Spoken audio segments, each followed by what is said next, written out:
Hello दोस्तों, आपका स्वागत है मेरे इस चैनल में। तो चलिए शुरू करते हैं एक और डरावनी कहानी। मैं दिल्ली के एक फैक्ट्री में साफ सफाई का काम करता हूँ। मेरा घर फैक्ट्री से 5 किलोमीटर की दूरी पर है। मेरे पास एक साइकिल है जिससे मैं अपने घर से फैक्ट्री और फैक्ट्री से घर आता जाता हूँ।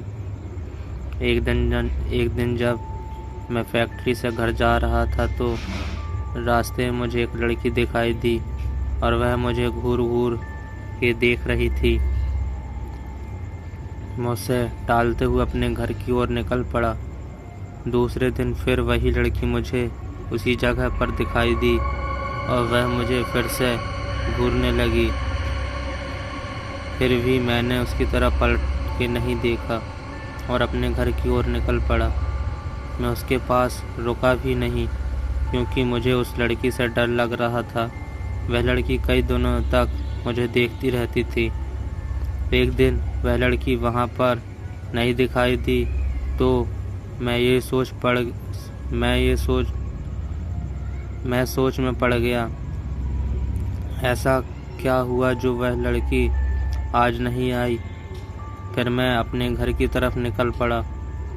एक हफ्ते बाद मेरे घर पर एक चिट्ठी आई और मुझे पता चल गया था कि यह चिट्ठी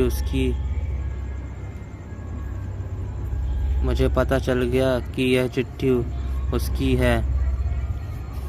उसमें उसका नाम प्रीति लिखा हुआ था और उसमें एक फ़ोटो निकली थी जो उसी लड़की की थी।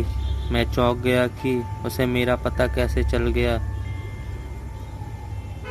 उस चिट्ठी में लिखा हुआ था कि कल जब फैक्ट्री से निकलो तो जहाँ पर मैं खड़ी रहती हूँ वहाँ पर मेरा इंतज़ार करना। उसके दूसरे दिन वहाँ पर पहुँच गया तो वह लड़की वहाँ पर नहीं खड़ी थी। मैं काफ़ी इंतज़ार किया, फिर मैं अपने घर की तरफ चल दिया और तभी मुझे याद आया कि वो जो चिट्ठी आई थी उसमें उसका पता तो होगा। फिर मैं उसका पता पढ़कर उसके पते के अनुसार उसके घर मिलने के लिए गया। दरवाज़ा खोलते ही आदमी आया और बोला कि क्या काम है। तो मैंने बोला कि मुझे प्रीति से मिलना है। तो उस आदमी ने बोला कि मैं उसका पापा हूँ और प्रीति को मरे हुए 2 महीने हो चुके हैं। मेरे हाथ पांव कांपने लगे। मैं सोच में पड़ गया कि वह लड़की जो मुझे रास्ते में मिली थी और जिसने मुझे चिट्ठी भेजी थी वह कौन होगी। मुझे लगा कि वह उसकी आत्मा होगी।